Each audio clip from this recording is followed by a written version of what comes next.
Manx Radio's Update with Christian Jones.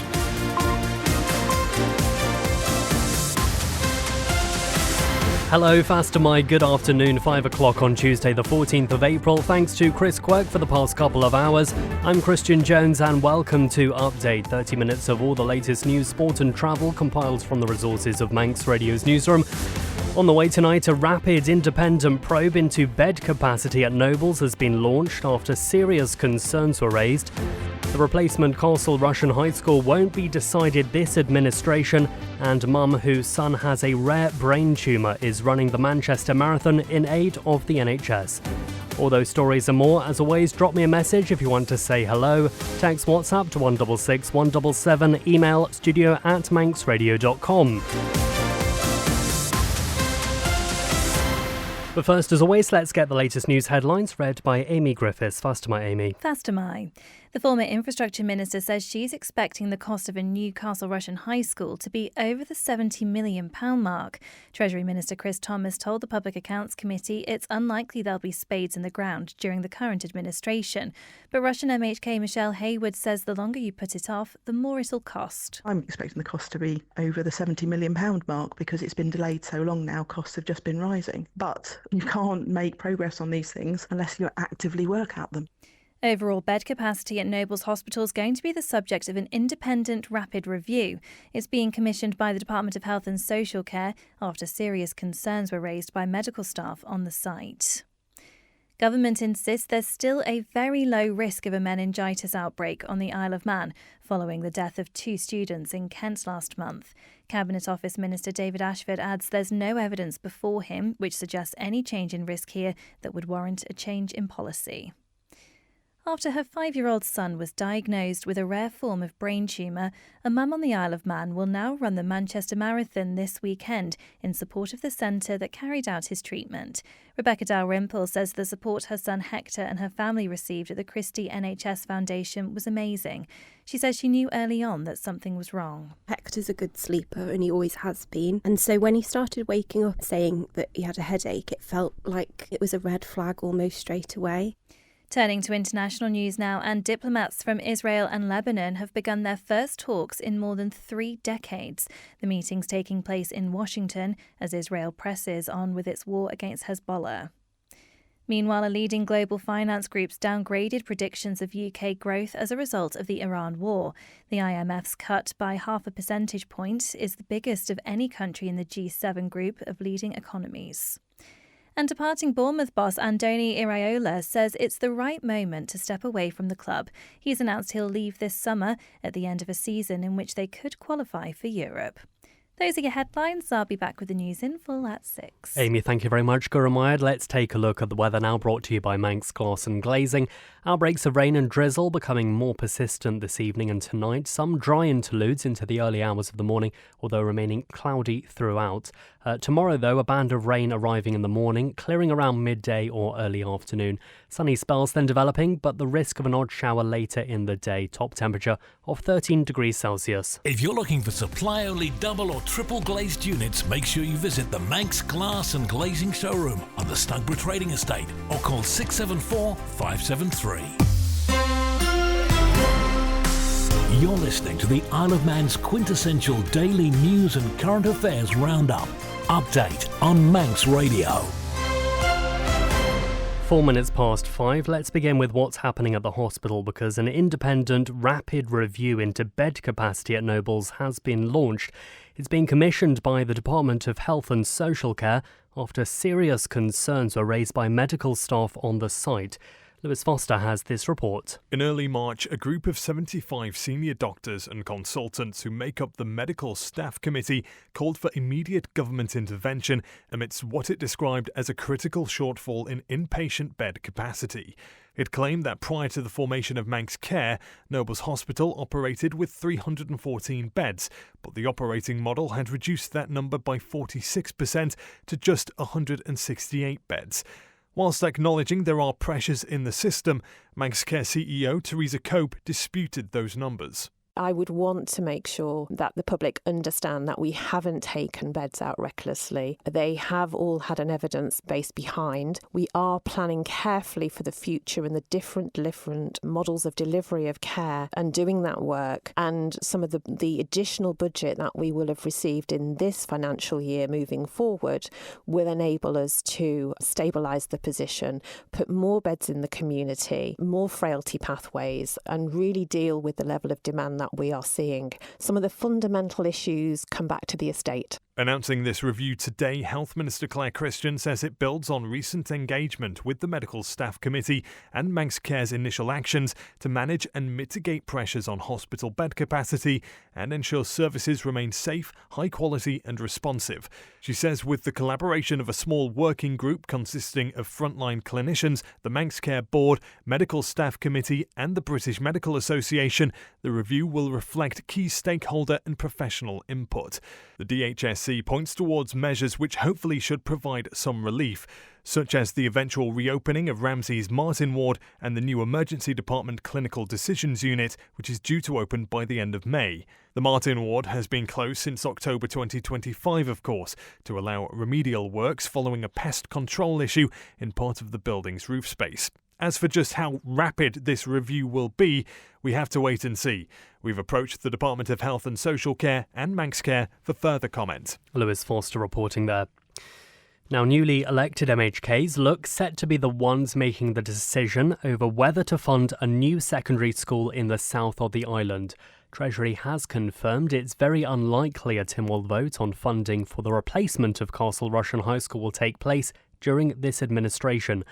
Of course, with a general election on the horizon, it means securing the cash for the educational establishment will be a hurdle for the new contingent of politicians.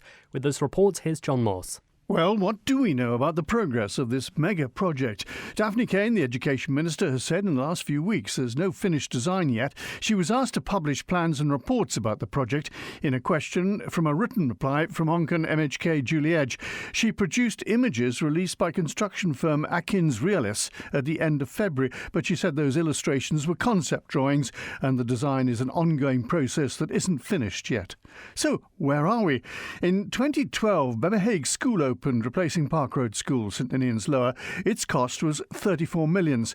A figure was suggested a while ago for the projected Castle Rushen School of 44 millions, but time has passed since then. Last week, the Treasury Minister and his key officers appeared before the Public Accounts Committee, and the chair of the committee, Joan Watterson, one of the southern MHKs who've been pressuring for a new school, asked Treasury Minister Chris Thomas. It seems easier administratively to kick it down the road for being too expensive, but when it does come back, it's just going to cost even more money. So what's the figure in your head? How much is it going to cost? Well, I'm not a quantity surveyor. I don't know what it costs to build a school, but what I would hope for as Treasury Ministers, you might have some idea in your mind as to how much there would be available for it. Well, no, we can make money available if it goes after the end of the process, subject to the will of Tynwald, because obviously that's the way that they'd find out their budget. The Treasury Act is written in terms of use of public funds. But so the Project Development Fund process is working through. You both the Southern members here and the Public Accounts Committee know of the way that the project is being developed. The public knows that because there have been press releases about the way this is being done. There's been a procurement process. I've been accused in the House of Keys and Tynwald of various things to do with messing up the procurement process, which I haven't done. I'm supportive of the process in general, but it's just one of a great number of projects in the Project Development Fund process. It's just one of the huge demand on public funds from the education system. That's the Treasury Minister Chris Thomas speaking at the Public Accounts Committee. Mr Glover's constituency colleague says he's recontacting key players in an attempt to keep pressure on calls for a new Castle Rushen High School. That's Albury Castletown and Maloo member Jason Morehouse, who says he's frustrated it's being pushed back to the next administration, but is hopeful there's still the potential for a funding vote ahead of September's election. Well, Rushen MHK, also the former Infrastructure Minister, Michelle Hayward, has also been sharing her thoughts on the delays. I was actively working with Dr Allenson as Treasury Minister, and the whole Castle Rushen project, we've pushed a really sort of timeline to make progress on that, and we were were expecting to be able to have spades in the ground by the summer. We were expecting a Tynwald decision before summer recess. I know the current Treasury Minister said, it's outrageous that the former minister doesn't know what the costs are. It's gone out for procurement on a design and build, and the person who bids for those will tell us what the cost is, what they can do for the money. So that's what we're expecting to happen. And I'm expecting the cost to be over the £70 million mark, because it's been delayed so long now. Costs have just been rising, and it's a big project. But you can't make progress on these things unless you actively work at them. Everyone's, backed off from it now. You're listening to the Isle of Man's quintessential daily news and current affairs roundup. Update on Manx Radio. Now, government accounts suggest the Isle of Man finished the last financial year under budget. John Moss joins me now. First am I, John? First am I. What do the figures actually show? Well, on the surface, it looks positive. The government is forecast to have come in about £9.6 million under budget for the 25-26 financial year. That's largely because it brought in much more money than expected, not because spending pressures disappeared. And where is that extra money coming from then?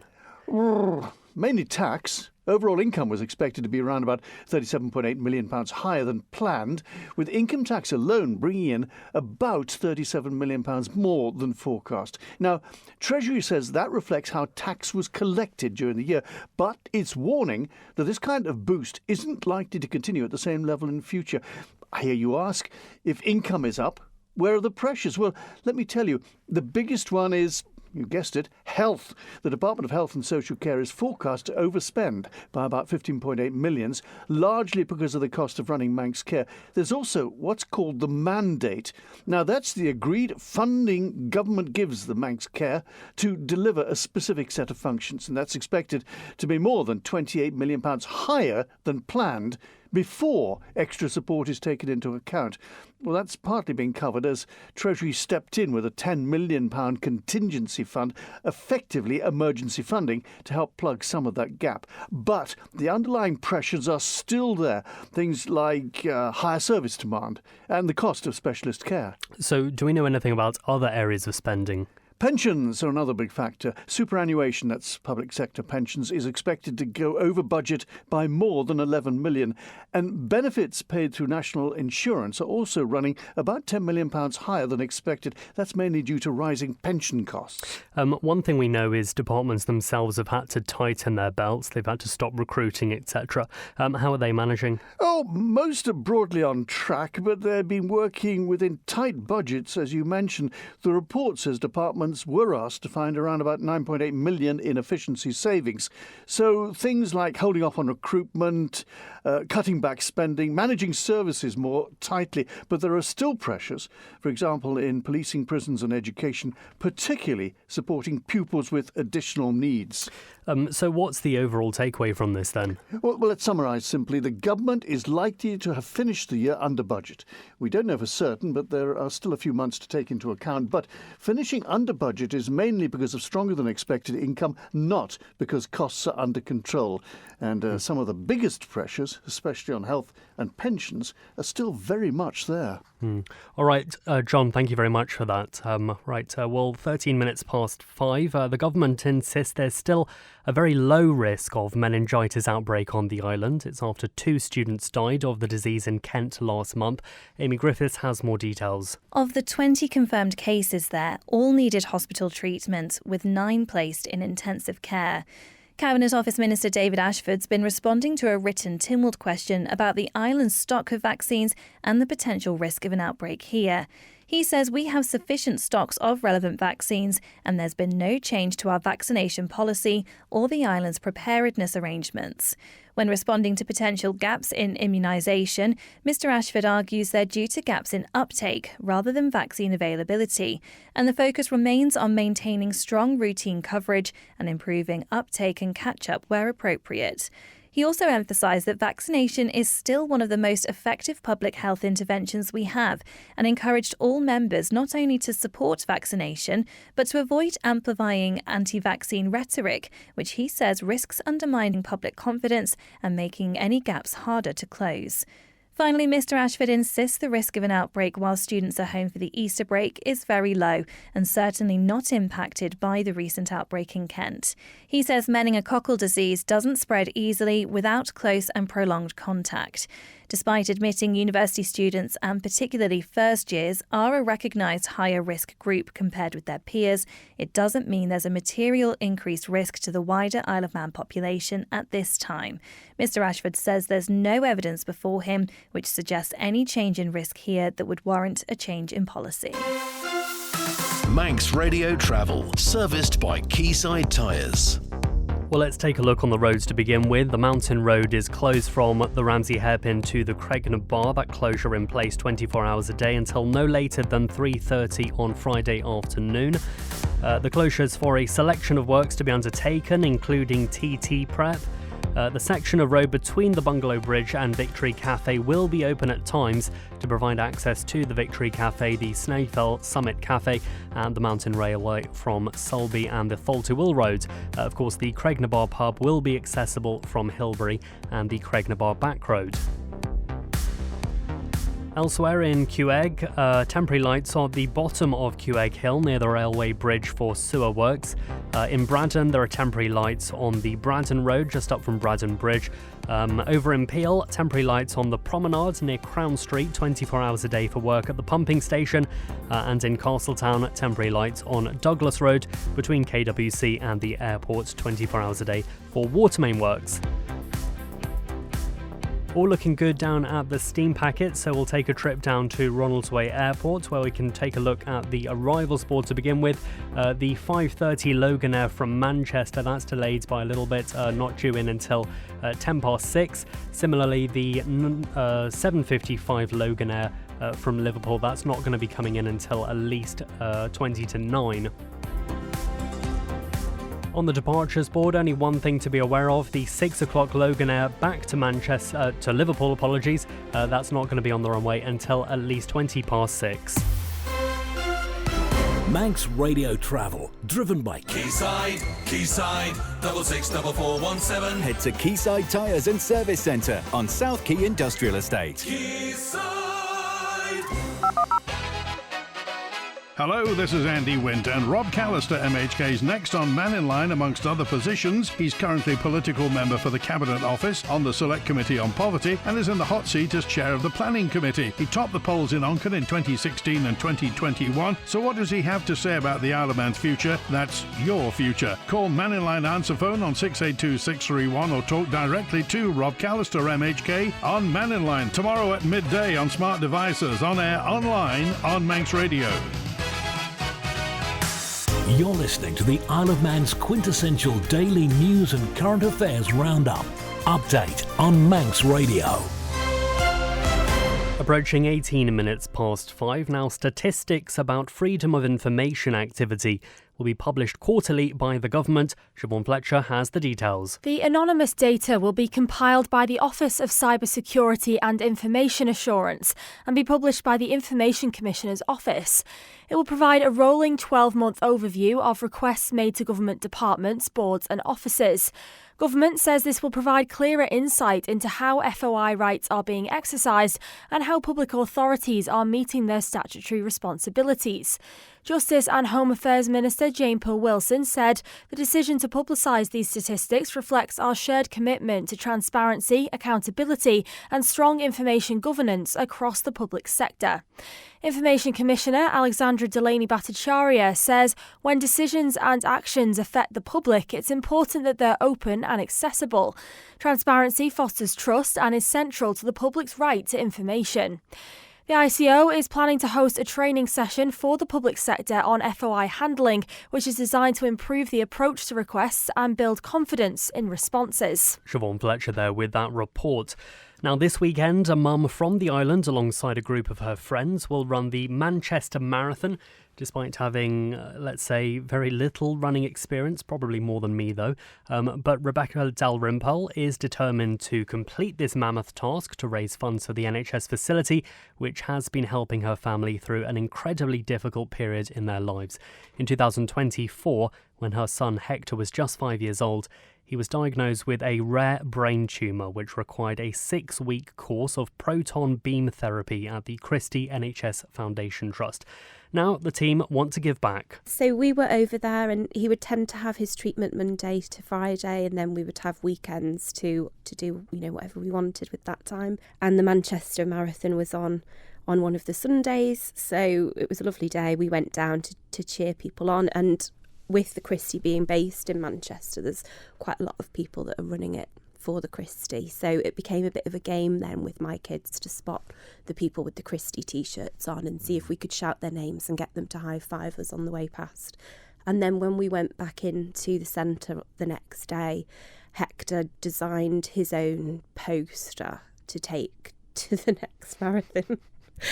And that was really then when I thought, OK, let's give him a reason to bring that poster. Yeah. So you can imagine yourself running and seeing him at the side. It is quite inspirational. I am not a runner in any way, shape or form. I never have. I've never enjoyed it.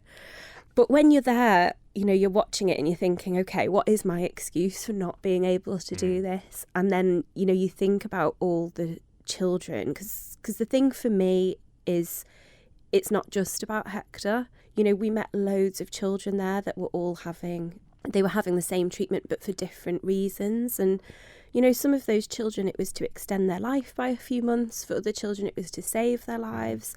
There were a lot of them that were having this treatment and had a really high chance of their cancers returning and stuff. And so, for me, I just thought, what is my excuse to not get out there and do something? Right. And unbeknownst to me, my friends had the same thought, so I didn't have to do too much persuading. That's Rebecca Dalrymple speaking to Lewis there. You can find the full interview available as a podcast over at manxradio.com. Now, a project to try and convert a grass bank here behind Manx Radio on Douglas Head into a wildflower meadow has now entered its 4th year. It's the combined effort of the presenter Howard Kane and the Manx Wildlife Trust's community ranger Hannah Phillips. We're checking in on the status of the project this month. The pair say they're starting to see a difference in biodiversity in the area. You can see a really big difference, I think, first of all, with the grass height. So, before we started recording, I said to Howard, it looks like it's been freshly mown. And you said, no, it hasn't since last year. And I think it's because we've been managing it in this way for wildflowers. We've been cutting the grass and then we've been removing it. The nutrient level, I think, is starting to go down, and I think you can see the evidence of that now, which probably means that the grass is growing more slowly. While I could imagine that the grass on the other side, they maybe leave the cuttings when they've cut them, or maybe they're well, there you go, or they're feeding it, so there's more nutrients in the soil, which is making the grass go faster, which is therefore, unfortunately, not allowing any wildflowers to grow. And also the colour difference as well. Maybe it's not necessarily what loads of people want, but on this side of where Manx Radio is, the grass is lighter, there's sort of more yellow, there's actually lots of different colours in the grass because there's lots of different leaves from different wildflowers growing, while on the other side it is a really vibrant, just bright green. And again, that's because of the nutrients and the fact that the grass is being fed and it's only grass that's growing there, rather than over on the Manx Radio side that it's much more biodiverse and there's lots of other things growing. I can see sort of mosses and things under where we are. You can really see sort of a patchwork of yellow and green and different shades of green, and it's lovely. I think we're starting to really see the fruits of our labour. Hannah Phillips and Howard Kane speaking there. Now, preparations are well underway for the 2026 Isle of Man triathlon season, a sport which has seen noticeable growth locally in recent years. Ahead of the first event on the calendar this month, Manx Tri-Club member and 2025 Islands Games medalist Clara Isaac explains why she thinks triathlon and other endurance events have been enjoying rising popularity. It's such a great achievement, and what an amazing thing to be involved in, sport and health and really pushing yourself to the limits. I think it's absolutely fantastic why it's become so popular. It's the same with marathons, and I think think, as we were talking about after COVID, you know, a lot of us had stepped into kind of the realm of sports, and it is a really incredible way to test yourself. And it doesn't matter what age you are, I think is really important. So when you're racing these distances, it can be, you know, like 18-year-olds right the way up. I think that one of the ladies who did the World Championships was 82 years old. So it is not age discriminatory. You can continue to improve as you get older. And what kind of sport, you know, can you do that in? You see it in running, you definitely see it in triathlon. And I think that's what makes it so impressive and really enticing. The community side of things, you say it's a really friendly, a really welcoming community as well, particularly for those who may consider starting out in triathlon. Because of the demands of what triathlon can involve, it can be quite intimidating to some people to get involved in. What do you say to those who come in for the first time, dip your toe in the water a little bit, to make them feel a bit more welcome and a bit more at home in something that is, by its nature, competitive and can be quite challenging? Yeah, it's so true. I think when I first, because I only started 2.5 years ago, and I remember that feeling of how daunting it was. But all it took for me was to step onto poolside to realise how I didn't need that feeling. Everyone was so comforting, so reassuring, and the support around the course is absolutely incredible. And I think what you need to do is do it for yourself, not for anyone else. And when you set your own personal goals, going out and achieving them, there's, you know, no feeling like that. Clara Isaac speaking to Rob Pritchard. Well, let's take a look at the latest sports brought to you by the Print Shed. Rob Pritchard joins me now. Faster Mai, what's the latest? Faster Mai, first of all this evening, organisers of the Manx Grand Prix are paying tribute following the death of a rider at this year's Bob Smith Spring Cup in Scarborough. Aaron Sadler died following an incident in the Supersport A Race 1 at Oliver's Mount on Saturday the 11th of April. He had been due to make his Manx Grand Prix debut later this year. In a statement, the Manx Motorcycle Club says it expresses great sadness at Mr Sadler's passing, adding he made a lasting impression on all who met him. The MMCC is extending its thoughts and deepest condolences to Mr Sadler's family and friends at this time. Moving on, and two of the Ardern and Drug Unlimited Division 2 promotion hopefuls meet in a big clash as part of the latest midweek Isle of Man football fixtures getting underway this evening. Another 2 days of men's fixtures are scheduled today and tomorrow, with tonight's focus on 10 matches across the top 2 divisions. Among the pick of the ties, Castletown, who sit second in Division 2, travel to Moran in third, who sit just 3 points behind the Southerners but with 4 games in hand. Elsewhere, just 2 points now separate the top 2 sides in the Canada Life Men's Premier League, Corinthians and Peel, with both in action this evening as part of the top flight ties. Peel, 2 points back on their rivals, but with 2 games in hand, host Ramsey, whilst frontrunners Corinthians will be desperate to keep up the pace at the top when they take on St Mary's in a repeat of the 2026 ECAP FA Cup final 2 weeks ago. You can view a full schedule of this evening's Isle of Man football fixtures at manxradio.com. And also in football, FC Isle of Man face their penultimate game of the season this evening as they travel to Barnoldswick Town in the NWCFL Premier Division. Both FC Isle of Man and their host head into tonight's meeting separated by just 3 points and sitting side by side in the table in 20th and 19th respectively. Tonight's match kicks off tonight at the Silent Night Stadium at 7:45pm. Rob Pritchard, thank you very much. Gura Mayad. Well, that is it for Update this evening. Thanks very much to newsreader Amy Griffiths. Up next is Island Life. Chris Kinley has greatest hits from 6 o'clock. John Barker's folk show from 9, and then of course Dave Moore taking you through till tomorrow with After Hours. I'll catch up with you tomorrow, same time, so until then, take care, bye bye for now.